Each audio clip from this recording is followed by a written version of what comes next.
Sud Radio, l'invité politique, Jean-Jacques Bourdin. Notre invité, un homme qui n'a pas sa langue dans sa poche, qui dit ce qu'il pense, député LR Philippe Juvin des Hauts-de-Seine. Bonjour. Bonjour, monsieur Bourdin. Vous êtes chef des urgences à l'hôpital Georges Pompidou. Je parlerai de la santé aussi, évidemment. Mais je voudrais commencer avec la situation politique en France. Sommes-nous au bord d'une crise politique ?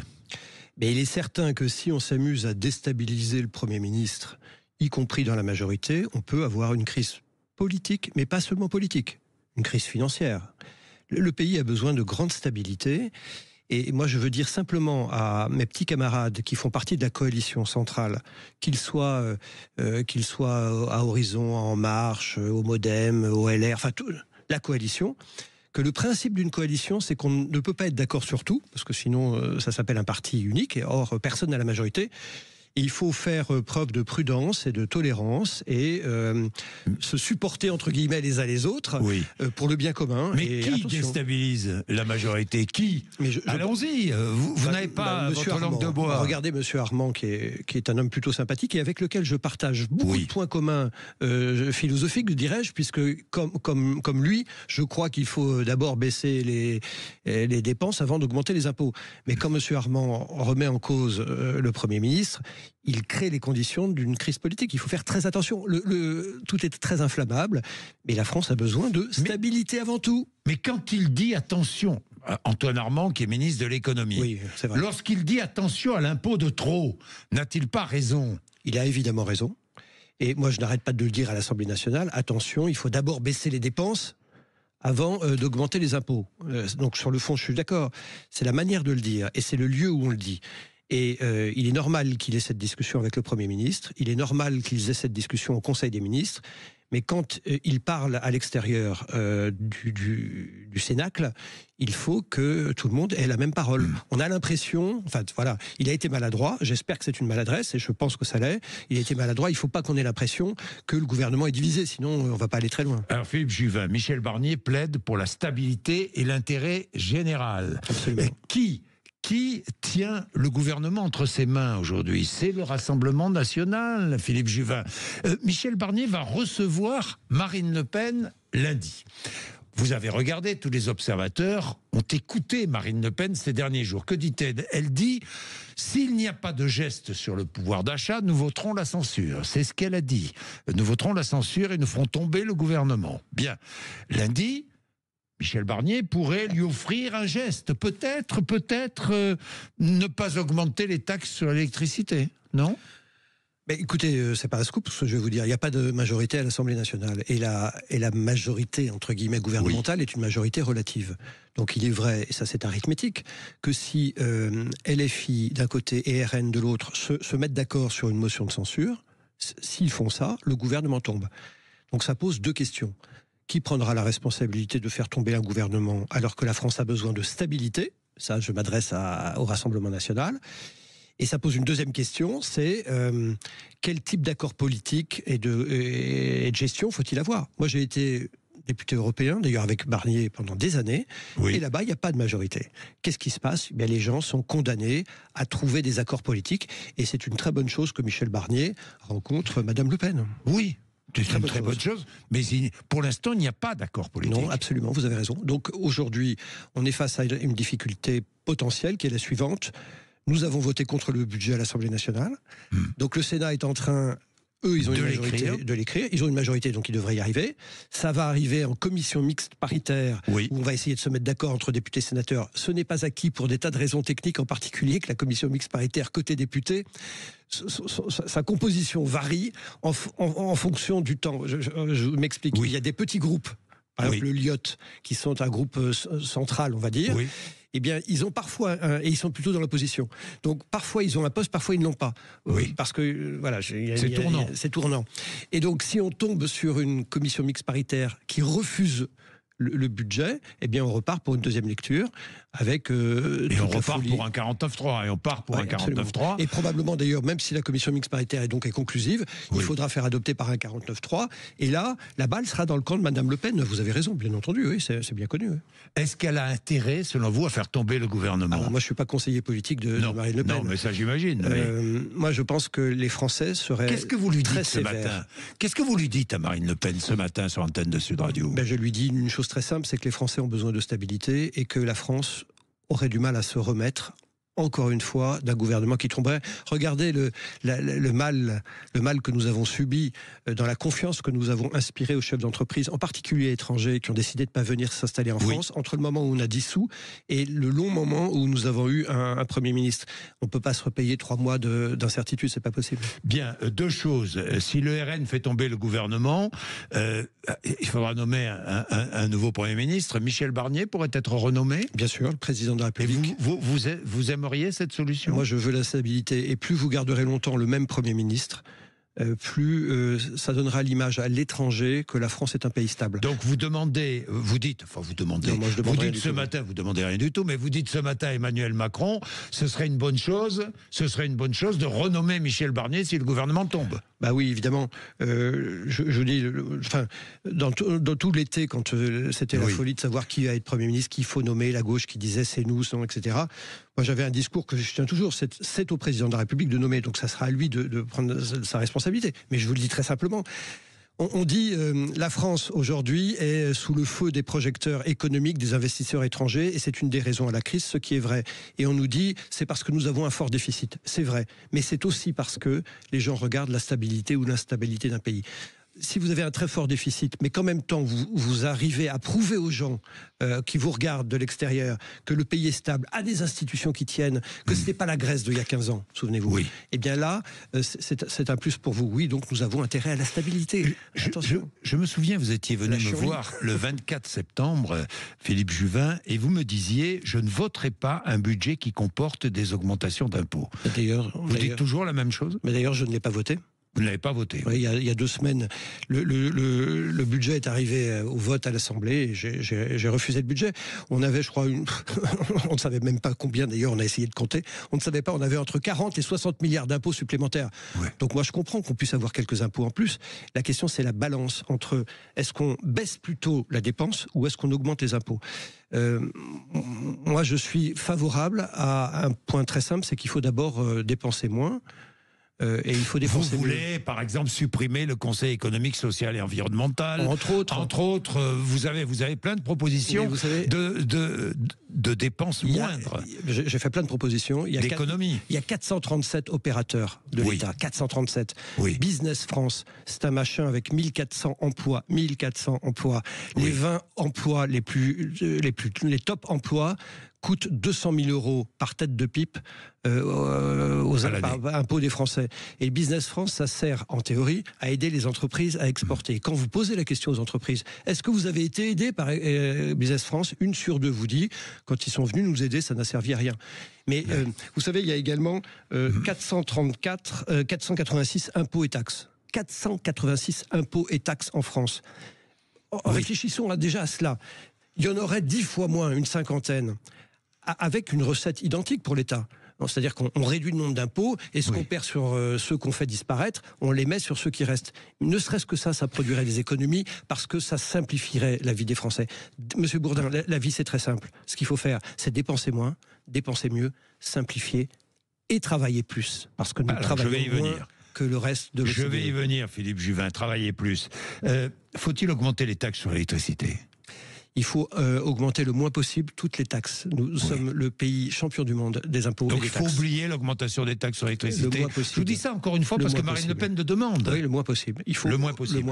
Bien, les allègements de charges patronales sur les bas salaires, il ne faut pas les baisser.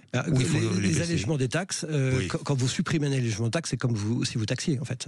C'est un impôt indirect. Encore une fois... Quand votre employeur vous donne 100 €, vous n'en avez que 46 dans votre poche. Oui. Nous sommes champions du monde des impôts et des taxes. La marge de manœuvre elle n'est pas sur l'augmentation de l'impôt, de la taxe ou de la charge. La marge de manœuvre réelle que nous avons, c'est baisser nos dépenses. Je ne peux pas le dire autrement qu'en français. Nous dépensons trop et nous dépensons mal. Elle est là, la grande différence avec nos voisins. Philippe Juvin, 7 heures de travail de plus pour les actifs par an, ça rapporterait 2,5 milliards d'euros. Qui serait fléché, cet argent serait fléché vers le dernier âge, l'autonomie. Vous y êtes favorable ? C'est une rustine. Ça, c'est une rustine. D'abord, le travail gratuit, moi, je n'y crois pas beaucoup. Hein, vous voyez, je pense que tout travail mérite un salaire. Je pense que c'est pas une très bonne idée. C'est une rustine qui, en fait, ne règle rien. Si nous avions le taux d'emploi, en revanche, identique aux Hollandais, nous aurions la capacité à emprunter 2 fois moins que nous allons devoir emprunter cette année. Cette année, tenez-vous bien, pour tenir le budget, nous allons emprunter 300 milliards. Ça signifie 300 milliards, presque 1 milliard à 50 jours près. 1 milliard par jour. Tous les jours, on emprunte 1 milliard. Convenez que c'est pas avec des rustines qu'on va s'en sortir. Il faut remettre à plat la structure de la dépense de l'État. Je vous dis, les opérateurs de l'État qu'il faut faire disparaître. Les communes, les intercommunalités, les départements, les régions, les métropoles, et quoi encore ? J'ai été élu maire il y a 20 ans, et Patrick Devedjian à l'époque m'avait dit, tu sais, on a quand même la commune, le département et la région, ça fait vraiment beaucoup de strates. Eh bien, 20 ans plus tard, on a rajouté les intercommunalités et les métropoles.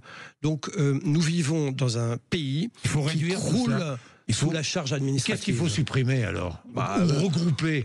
Est-ce qu'il faut vraiment garder des départements et des régions ? Moi, je m'interroge. Est-ce qu'il faut garder des métropoles et des régions ? Vous voyez, il y a un moment où il faut qu'on fasse des choix. Je pense qu'en fait, nous vivons avec l'idée que tout est gratuit et qu'au fond, peu importe l'efficacité de la dépense. Je vous ai déjà donné ce chiffre. À l'hôpital public, pardon de le dire, autant d'administratifs en équivalent temps plein que de médecins. Je ne dis pas que ce n'est pas utile, c'est même indispensable, l'administratif parfois, mais autant.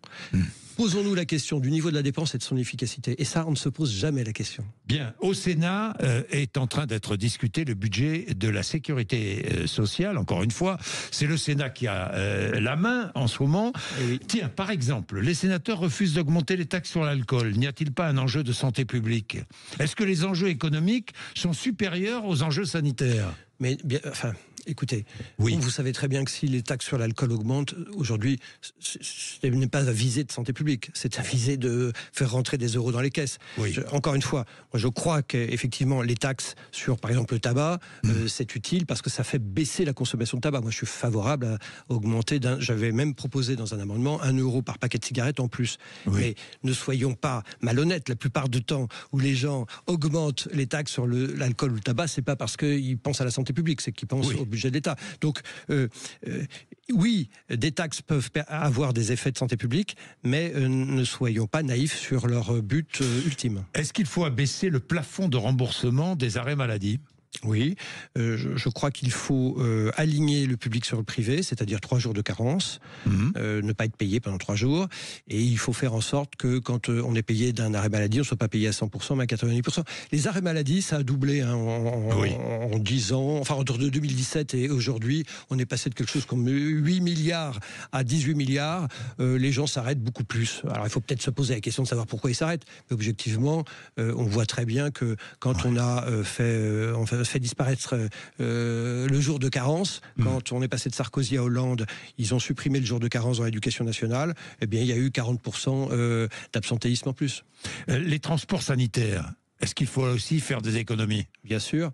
Moi, je suis frappé de voir aux urgences le nombre de gens qui arrivent aux urgences sur leurs 2 pieds. Et puis quand ils repartent, ils vous disent j'aimerais un taxi remboursé par la Sécu ou une ambulance. Voilà, c'est le supermarché, tout est gratuit, on ne paye rien.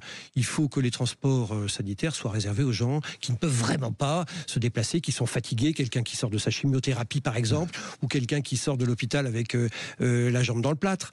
Mais aujourd'hui, on est dans une société d'enfants gâtés qui veulent tout gratuitement. Non, c'est fini. Le temps, si vous voulez, le temps des cerises est terminé, et des cerises gratuites.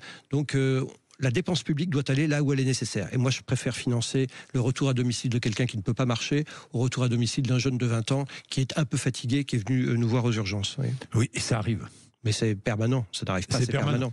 Avec une pression d'ailleurs sur les médecins, parce que du coup, le type vous embête en vous disant mais je veux mon taxi, je veux mon machin, et au bout de 5 minutes de discussion, vous avez autre chose à faire, vous cédez. Donc on a aussi un sujet là, il faut probablement interdire aux médecins de signer des retours à domicile dans des ambulances ou dans des taxis quand ils ne répondent pas à un certain nombre de critères durs. Philippe Juvin, je termine avec l'international. Ukraine, Russie, Vladimir Poutine déclare que le conflit a pris un caractère mondial. Il a envoyé un missile balistique de moyenne portée sur l'Ukraine, mais la Russie avait averti les États-Unis. C'est quoi de la part de Vladimir Poutine ? Il faut lire, écoutez, monsieur Baudrin, il faut lire Guerre et paix, il faut avoir un peu de culture historique, diplomatique et littéraire. La Russie, c'est un grand pays. Un vieux pays qui a une tradition diplomatique de très grande dureté. Il faut garder son sang-froid, ne pas réagir par un tweet immédiat quand M. Poutine fronce les sourcils. Ça fait partie de sa stratégie. Les perdants, ce sont toujours ceux qui se précipitent pour répondre à M. Poutine. Garder la tête froide, c'est notre principale qualité. C'est la principale qualité qu'il faut avoir. Bien, le Proche-Orient, la CPI, Cour pénale internationale, qui lance un mandat d'arrêt contre Netanyahou, Benjamin Netanyahou, pas que contre lui d'ailleurs, le ministre de la Défense, l'un des chefs du Hamas qui serait mort. Dites-moi, qu'est-ce que vous en dites ? Est-ce que la France doit soutenir la CPI ? Est-ce que la France, si jamais Netanyahou venait en France, doit arrêter Benjamin Netanyahou ? Entendons-nous, ce qui se passe à Gaza est épouvantable, et vous savez, moi je suis un des seuls hommes politiques qui a exercé dans des pays en guerre. J'étais en Ukraine, j'ai fait des accouchements dans des caves, donc je sais ce que c'est les bombardements. Et ce qui arrive aux enfants de Gaza est épouvantable. Toutefois, la décision de la CPI, c'est une décision qui n'est pas une décision juridique, c'est une décision politique. Antisémite, dit Netanyahou. Vous iriez jusque-là ? Non, mais en tout cas politique. Et les institutions internationales brillent par leur anti-israélisme primaire. Le Comité des droits de l'homme de l'ONU, où siège quand même la grande démocratie qu'est la Chine ou le Soudan, la moitié des condamnations du Comité des droits de l'homme de l'ONU, la moitié, depuis toujours, ça concerne uniquement Israël. Donc on voit bien que par cette décision, on confond les bourreaux et les victimes, on confond l'agresseur et l'agressé. C'est Israël qui a été agressé et Israël a le droit de se défendre. Donc, à votre question précise, faut-il arrêter M. Netanyahou ? La réponse est non, évidemment. Même si on est membre de la CPI, de la Cour pénale, oui, mais France, qui reconnaît la Cour pénale du moins. Qui ne voit pas la manœuvre et qui ne voit pas la dérive très inquiétante des institutions internationales qui font de la lutte contre Israël un point commun de tous ces gens qui, au fond, n'exercent pas la démocratie dans leur propre pays, mais qui exigent d'Israël des garanties qu'eux-mêmes ne donnent pas à leurs propres citoyens. Je vous rappelle, le Comité des droits de l'homme de l'ONU, c'est la Chine, c'est le Soudan, c'est le Qatar, c'est le Koweït. Voilà. Boualem Sansal, arrêté, emprisonné en Algérie, ingénieur, écrivain, enseignant qui défend l'humanisme contre la censure, contre l'islamisme, contre la corruption. Absolument. Ça vous inquiète, oui. Non seulement ça m'inquiète, mais la Cour pénale internationale ne pourrait pas s'intéresser aussi aux régimes dans lesquels les journalistes sont arrêtés, les avocats sont inquiétés. L'Algérie ? Non mais oui, mais il y a la Corée du Nord, il y a l'Iran. C'est curieux, il n'y a jamais eu de décision de la CPI sur l'Iran. C'est surprenant. Tout va bien en Iran. Donc vous voyez, il y a vraiment 2 poids et 2 mesures dans la CPI, et c'est très inquiétant parce qu'on a besoin d'un ordre mondial, mais cet ordre, il faut qu'il soit juste, sinon il ne sera pas respecté. Merci d'être venu nous voir, Philippe Juvin, merci à vous. Il est 8h54, presque 55, vous êtes sur Sud Radio. Merci Patrick beaucoup. Roger sera avec vous après les infos de 9h.